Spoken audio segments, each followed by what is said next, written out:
नमस्कार. Life with Meera and Parth या आपल्या यूट्यूब चॅनलवर तुम्हा सर्वांचं स्वागत आहे.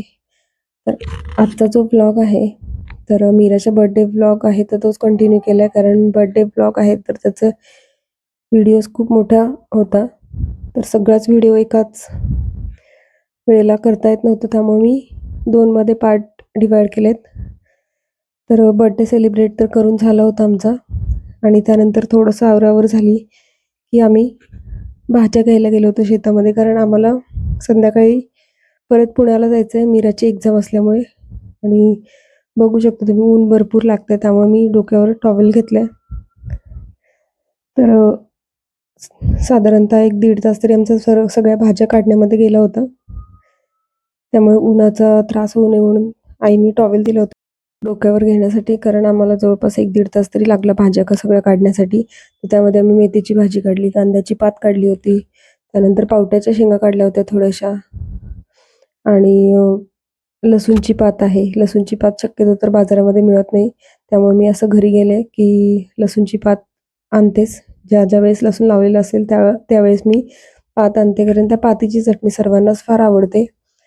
आणि आपण ती पराठा असो किंवा डोसे असो सगळ्यासोबतच ती चटणी खूप छान लागते, कोरडी अशी केलेली. तर त्याची मला रेसिपी पण करायची होती, तर म्हणून मी लसूणची पात पण आणली होती.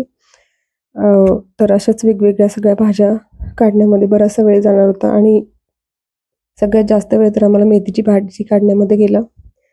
भरपूर अशी भाजी काढली होती. त्यानंतर कोथिंबीर होती, कोथिंबीर पण काढली होती. तर त्याच्यामध्ये सगळ्याच भाज्या काढतानाचा व्हिडिओ काही पॉसिबल नाही झालं. खूप मोठा व्हिडिओ पण झाला असता आणि तेवढा वेळ पण गेला असता, कारण ऑलरेडी आम्हाला बराच वेळ गेला होता. तर मेथीची भाजी आमची काढून झाली. त्यानंतर ही कांद्याची पात आहे, तर कांद्याची पात पण मी काढली आहे. अशीच ताजी अशी आणि कोवळी कांद्याची पात आहे, तर त्याची भाजी खूप छान लागते. तर आमच्याकडे तर डाळ वगैरे टाकून किंवा अशीच मसाला टाकून पण कांद्याची पातीची भाजी करतात.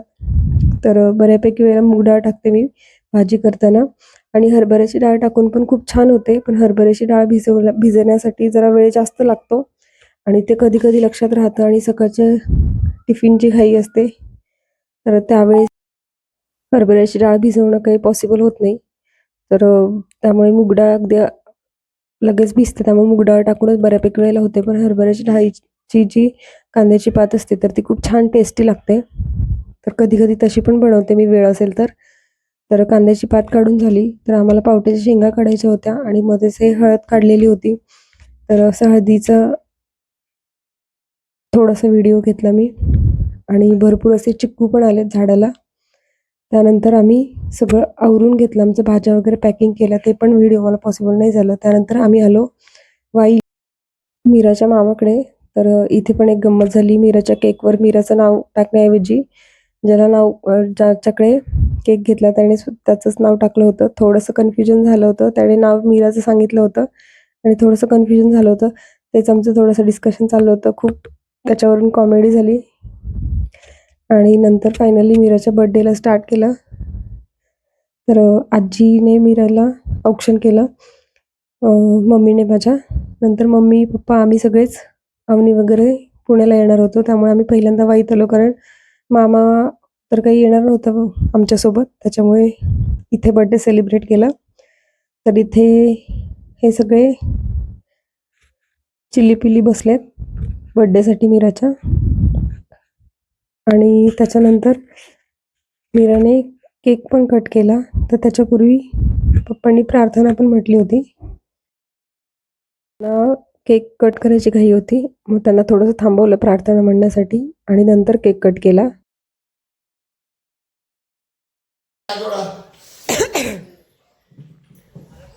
सद्गुरु माता सुदीक्षा सविंदर हरदेव जी महाराज की जय। सब तेरी संतान, भला करो सबका प्रभु, सबका हो कल्याण। भला करो सबका प्रभु, सबका हो कल्याण। एक तू ही निरंकार, एक तू ही निरंकार, सद्गुरु माता सुदीक्षा सविंदर हरदेव तू ही निरंकार मैं तेरी शरणा मैनू बख्श प्रेमाने बोला त्याच्यानंतर केक कट केला. यांना सगळ्यांना घाई झाली होती मीराच्या आधी केक कट करण्याची. आणि त्यानंतर मस्तपैकी मुलांनी सगळ्यांनी केक खाल्ला.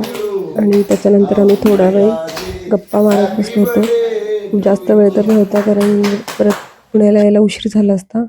मग आम्ही त्याच्यानंतर तर आम्हाला सर्वांनाच आवडतात असे आमच्या इकडचे फेमस पेढे आहेत तर ते सुद्धा बनवतात.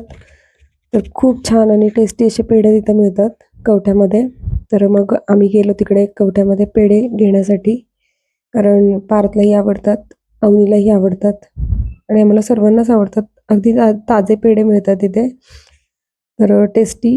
आणि तिथे चिवडा पण छान मिळतो पण आम्ही आज पेढेच घेतले होते कारण मुलांना गोड खायचं म्हटलं की सगळ्यात आवडीची गोष्ट असते आणि मीरालाही आवडतात. आणि मॅडमचा बर्थडे होता मग म्हटलं चला आपण पेढे घेऊया. आणि बऱ्याच वेळा माझं असं होतं की इकडे यायचं पण येणं होत नाही. मग गाडी वगैरे असेल तरच येणं होतं. बसने यायचं म्हटलं तर असं ऑड साईडला येणं होत नाही. आज गाडी असल्यामुळे आणि मीराचा बर्थडे असल्यामुळे दोन्ही गोष्टी असल्यामुळे आम्हाला हे पेढे घेता आले. तर खूप आवडीची गोष्ट आहे मुलांच्या. तर पेढे घेऊन आम्ही लगेचच निघालो पुण्याला यायला. आणि त्यानंतर पुण्याला आल्यानंतर पण परत एकदा मीराचा बर्थडे. तिच्या मामाने आणि लाडकी मावशी पण आली होती तिची ईश्वरी मावशी. तर सर्वांनी तिचा बर्थडे खूप आजी आजोबा सगळ्यांनी परत एकदा बर्थडे तिचा सेलिब्रेट केला. असा होता आजचा मीराच्या बर्थडेचा व्लॉग. तर आजचा व्हिडिओ तुम्हाला आवडला असेल तर व्हिडिओला नक्की लाईक करा, कमेंट करा, शेअर करा. आणि life with Meera and Parth आपल्या यूट्यूब चॅनलला सबस्क्राईब केलं नसेल तर नक्की सबस्क्राईब करा आणि बेल आयकॉनवर क्लिक करा जेणेकरून येणारे जे नवीन नवीन व्हिडिओज आहेत तर त्याच्या नोटिफिकेशन तुम्हाला सर्वात आधी मिळतील. तर बघू शकता मीरा तर एकदम हॅप्पी आहे. एवढ्या वेळेला बर्थडे सेलिब्रेट झाला तिचा त्याच्यामुळे.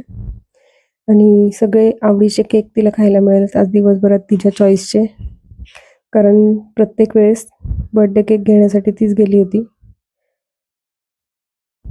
तर असा होता आजचा एक व्लॉग. चला तर मग भेटूया पुन्हा एकदा अशाच एका नवीन व्हिडिओमध्ये. तोपर्यंत stay healthy, stay happy. Thank you so much. Thanks to watching my video. Bye bye.